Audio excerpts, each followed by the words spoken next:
na kaya ko. Sa edad kong to, napagod na akong magmadali. Kaya lahat ng ginagawa ko ngayon, ini-enjoy ko na lang. Siguro sa dami na rin ng aking pinagdaanan, napagtanto ko na ang buhay ay mas malawak at mas mahiwaga pa sa mga problemang dumarating sa buhay natin. Tumatanda na tayo, baka sa kakahabol natin sa masagana at maayos na buhay, ay hindi na natin na-enjoy ang buhay. Baka nabubuhay na lang tayo dahil nape-pressure tayo sa sasabihin ng ibang tao.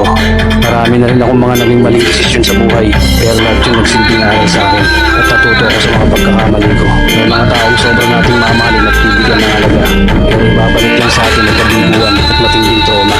Kaya huwag nating lilingon ng mga taong tulad nila dahil mas payapa kapag hindi ka nagpresadong malaman pa kung ano pang balita sa kanila. At huwag mong depende ang sarili mo sa kahit kanino.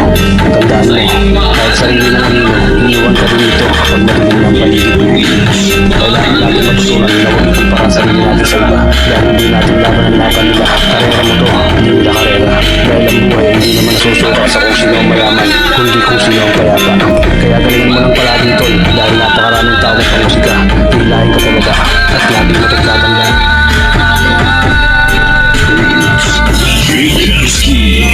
Kaya pala ganito ang naging resulta ng kapalaran ko. Kasi alam ng Diyos na kaya ko. At sa edad kong to, napagod na akong magmadali. Kaya lahat ng ginagawa ko ngayon, ini-enjoy ko na lang. At siguro sa dami na rin ng aking